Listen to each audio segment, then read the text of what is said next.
जी तो next MCQs is magnetic flux is maximum when the angle between magnetic field and the vector area is. तो याद रखिए कि vector area हमेशा scalar area के क्या होता है, परपेंडिकुलर होता है, ठीक है। तो अगर हमें चाहिए मैक्सिमम फील्ड, तो मैग्नेटिक फील्ड के लिए हमारे पास फार्मूला होता है BA cos ऑफ थीटा। तो अब हमने देखना है कि कॉस की वैल्यू 0 पे मैक्सिमम होती है या 90 पे मैक्सिमम होती है, क्योंकि दो पॉसिबल लेने जाता हम इसको पैरेलल रख सकते हैं या परपेंडिकुलर रख सकते हैं। तो जब हम परपेंडिकुलर रखते हैं और इलेक्ट्रिक फील्ड की डायरेक्शन ये हो, तब हमारे पास एंगल बनता है 0, और cos 0 पे हमारे पास मैग्नेटिक फील्ड क्या होती है, मैक्सिमम होती है। तो ये हमारे पास जो है वो 0 will be correct option. Lenz's law is based on law of conservation of, again a simple book line is law of conservation of energy. In Fleming right hand rule, the thumb indicate, तो ये हम याद रखें FBI से, where F represent करता है thumb के ऊपर, तो thumb will be your correct, sorry force will be correct option. Transformer work on, again a simple question, mutual inductance, the device which convert AC into DC। तो हमने rectification में पढ़ा था कि हाफ वेव के अंदर हम यूज़ करते हैं एक डायोड, जबकि फुल वेव के अंदर हम यूज़ करते हैं 4 डायोड।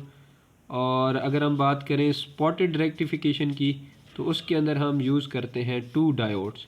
तो बेसिकली डायोड्स ही उसके अंदर डिवाइसेस होती हैं जो कि बेसिकली कन्वर्ट करती हैं AC को DC के अंदर। उसके बाद अगेन इसी से रिलेटेड क्वेश्चन, हमें पता है कि जो AC को DC में प्रोसेस कहलाता है वो हमारे पास होता है रेक्टिफिकेशन, ठीक है जी। उसके बाद होता है कि 1 GY इज़ इक्वल टू, तो ये 1 किलोग्राम, इसका मुझे रीज़न नहीं पता why this is, but this is your correct answer. तो ये आप देख लीजिएगा, ठीक है जी। उसके बाद है 32 gram radio active element decays and the remain 2 gram after 60 days, what is the time, what is the half life of the radio active element. तो सबसे पहले हमने ये देखना है कि अगर 32 के एलिमेंट है तो इसके जो है वो 2 ग्राम कब बचेंगे। सबसे पहले इसकी half life, first half life होगी 12, सेकंड हाफ लाइफ होगी इसकी 6, और थर्ड हाफ लाइफ होगी इसकी 2, 3, ठीक है। 3 से थोड़ा सा डिके इसका पहले है, ठीक है। तो हमने ये याद रखना है कि एक मिनट रुक, तो यहाँ पे हमारे पास जो है वो 32 ग्राम है, अगर उसकी हाफ़ लाइफ करेंगे तो 16 ग्राम बन जाएगी।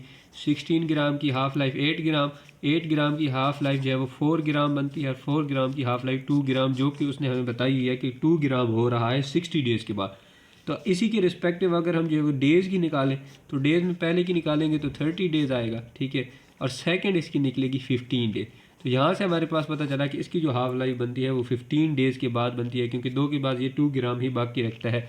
अब कुछ स्टूडेंट कह रहे होंगे कि 1 2 3 4 हाफ लाइफ है, तो बेसिकली हमें 2 ग्राम की हाफ लाइफ से पहले रुकना है, ठीक है। ये नहीं है कि हमने 2 की हाफ जो है वो इंक्लूड करनी है, उससे पहले वो बता रहा है कि जी 2 ग्राम से पहले, तो उसके बाद 2 हाफ लाइफ इसकी बनती हैं, तो 2 हाफ लाइफ यहाँ से आप यहाँ से इजीली निकाल सकते हैं। उसके बाद elastic collision is one in which, देखें जी अगर इलास्टिक है चाहे इन इलास्टिक है, मोमेंटम दोनों में कंजर्व रहता है, टोटल एनर्जी दोनों में कंजर्व रहती है, लेकिन जो काइनेटिक एनर्जी होती है वो सिर्फ इलास्टिक के अंदर कंजर्व रहती है। तो ऑप्शन अल्फा।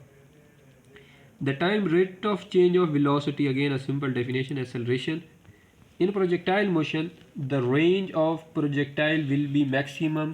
तो रेंज हमेशा जो है वो मैक्सिमम होती है 45 पे। अगर 45 से बिलो जाएंगे तो हमारे पास रेंज भी कम होगी, उसके अलावा हाइट भी कम होगी। अगर हम इससे जो है वो अबव जाएंगे तो रेंज तो कम होगी लेकिन हाइट जो है वो बढ़ेगी। तो ये बेसिकली हम लोगों ने देखना है, ठीक हो गया जी। 45 is the right option. Which of the following is not true. True ये नहीं है कि जी basically action and reaction can cancel each other. तो बेसिकली वो एक दूसरे के इफ़ेक्ट को कैंसिल नहीं करते, बल्कि एक दूसरे के इफ़ेक्ट को वो क्या करते हैं, न्यूट्रलाइज करते हैं, ठीक है। यानी कि अगर मैंने आपको जो है वो बॉल को मारा दीवार के साथ, तो दीवार ये नहीं करेगी कि उसको पकड़ लेगी, उसकी सारी एनर्जी एब्जॉर्व कर लेगी, बल्कि उसको जो है वो न्यूट्रलाइज करने के लिए उसको थ्रो बैक कर देगी, ताकि वो जिस इंटेंसिटी से आई है उस इंटेंसिटी के साथ वापस चली जाए। 2 buses moving at 100 kilometers per hour and 80 kilometers respectively cross each other while moving in the opposite direction. Velocity of one bus relative to other. तो रिलेटिव का वर्ड आ गया तो हमें पता चल गया कि हमने कौन सी वेलोसिटी लगानी है, रिलेटिव वेलोसिटी। अब रिलेटिव वेलोसिटी के लिए केसेस हमारे पास होते हैं, अगर दोनों ऑब्जेक्ट की डायरेक्शन जो है वो सेम हो तब हम जो है वो दोनों की वेलोसिटीज़ को कर देते हैं माइनस। अगर दोनों की डायरेक्शन ओपोजिट हो दोनों की वेलोसिटीज़ को कर देते हैं सम। और अगर दोनों की वेलोसिटीज़ एट एन एंगल हो एक दूसरे के, ठीक है, कोई भी एंगल बना रही हो तो उनकी वेलोसिटीज़ को जो है वो हम क्या करेंगे, उनका हम अंडर रूट ले लेंगे, ठीक है। और ये एंगल 90 पे, अगर 90 पे होगा तो 2v1 v2 cos of theta के साथ आप इसको सॉल्व कर सकते हैं। तो यहाँ पे अगर हम देखें तो केस बन रहा है कि कहता है कि जी टू अपोजिट डायरेक्शन में जा रही है, तो अपोजिट डायरेक्शन में हमने ऐड करना है। तो एक की वेलोसिटी कितनी है 100 किलोमीटर पर आवर, दूसरे की वेलोसिटी 80 किलोमीटर पर आवर, अगर इनको कंबाइन कर लेंगे तो 180 kilometre per hour. Simple question, तो इट्स का option delta is correct. Which of the following pair of an angle have same range for the projectile? तो याद रखें कि beta option is your correct option, क्योंकि इसमें एडिशन और subtraction से हमारे पास 45 ही बनता है। देखिए अगर 75 है उसमें से मैं माइनस करूँ 15, 45, 15 में मैं प्लस करूँ 15, कितना बढ़ा। The next question is the angle of projection of a projectile for which its maximum height and horizontal range are equal is. तो याद रखें 90 पे, 45 पे और 0 पे इनकी रेंजेस इक्वल नहीं आ सकती। अब दोनों के फार्मूलाज पुट करके देख सकते हैं रेंज और हाइट का। तो इसका करेक्ट ऑप्शन इज 70, ठीक है। और ये हमारे पास जो है पास्ट पेपर का क्वेश्चन है। एक्सप्लोजिव ऑफ द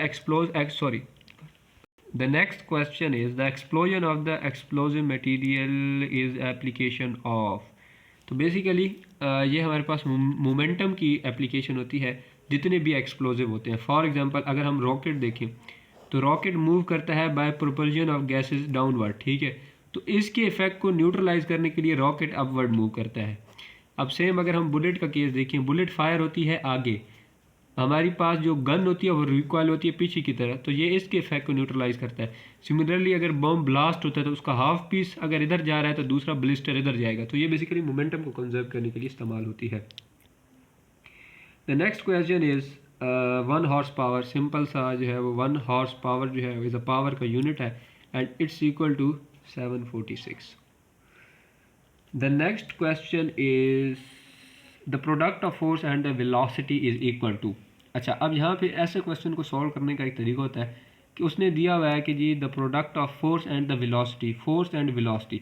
आप क्या करें, इसको ब्रेक डाउन करना शुरू कर दें। फोर्स को तो हम ब्रेक करें तो उससे पहले हम क्या करते हैं, वेलोसिटी को ब्रेक कर लेते हैं। तो फोर्स, ठीक है, अगर हम फोर्स को ब्रेक जो है वेलोसिटी को ब्रेक करें तो जो डिस्प्लेसमेंट ओवर टाइम आता है, ठीक है, डिस्प्लेसमेंट ओवर टाइम हमारे पास किसकी इक्वल होता है, हमारे पास इसकी इक्वल होता है एफ वी के। अच्छा, अगर हम जो है वो एफ डी को कंबाइन करें तो ये हमारे पास किसकी इक्वल होता है, वर्क के। तो वर्क पर टाइम आ गया और work done in a unit time हमारे पास इक्वल होता है पावर के। तो ये बेसिकली हमारा आंसर यहाँ पे होगा power. The next question is a short question है पंजाब बोर्ड का। 1 kilowatt hour is equal to 3.6 mega joule. Next question is the amount of work done in moving a body from certain point in the gravitational field to a position of the zero potential। तो अगर हम इसको zero potential पे लेके जा रहे हैं तो उसे कहते हैं एब्सोल्यूट, मींस एब्सोल्यूट जीरो को ही कहते हैं। तो absolute potential will be the right answer. If the speed of body is doubled, kinetic energy simple हम जो है वो 1/2 mv² में पुट करेंगे तो ये 4/2 mv² आएगा and then it's answer will be 2 mv²। Next question is an electric motor of 2 horse power. Again आपने अगर 1 हॉर्स पावर जो है वो 746 किया है तो इसको मल्टीप्लाई कर देंगे 2 के साथ तो आपका आंसर आ जाएगा जो कि 1496 है। Next question is 1 radian. Again it's a simple 57.3। The minimum required velocity to put satellite into the orbit is known as a critical velocity. और यूजली हमने पढ़ा था केमिस्ट्री के अंदर भी, क्रिटिकल टेम्परेचर वो मिनिमम टेम्परेचर होता है जो किसी भी प्रोसेस को स्टार्ट करने के लिए इस्तेमाल होता है। तो ये क्रिटिकल प्रोसेस हो गया। उसके बाद the rotating wheel in circle 12 revolution in 4 second, find the average angular velocity. Simple सा सवाल। एंगुलर वेलोसिटी में अगर हमारे पास जो है थीटा रेवोल्यूशन हमें मिल रही हैं यहाँ पे 12 रेवोल्यूशन इन 4 सेकेंड, तो यहाँ से आप रेवोल्यूशन को जो है वो रेडियन में कन्वर्ट कर देंगे, पहले इसको डिग्री में करेंगे तो 10 रेवोल्यूशन जो है 360 से हम इसको मल्टीप्लाई कर देंगे और नीचे इसको मल्टीप्लाई साथ में कर देंगे पाई बाय 180 से, तो जो आपका आंसर आएगा वो एंगुलर वेलोसिटी हो जाएगी।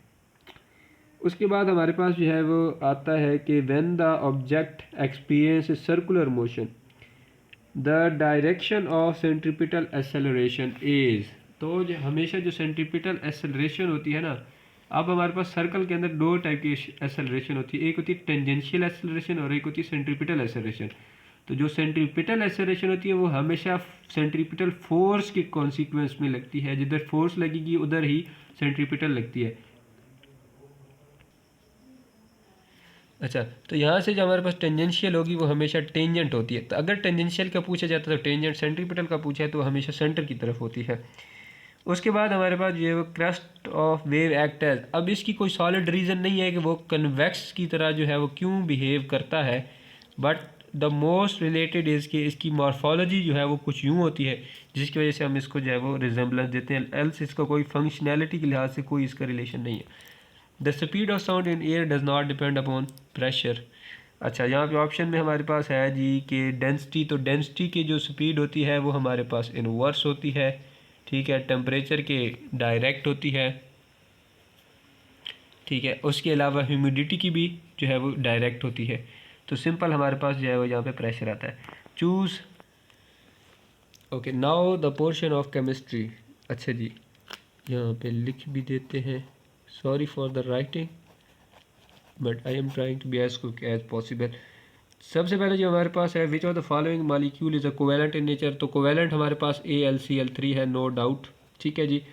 उसके बाद है हमारे पास, क्योंकि NaCl यहाँ पे आयनिक है, MgCl3 मालिक्यूलर हो गया, KCl अगेन आयनिक है, तो ये हमारे पास AlCl3। Which of the following property increase down the group in the alkali metals, alkali metals में डाउन द ग्रुप जाते हैं तो क्या बढ़ता है, नंबर ऑफ शेल्स और शील्डिंग इफेक्ट। अब दोनों मिलके जो है वो इलेक्ट्रॉन लूज कर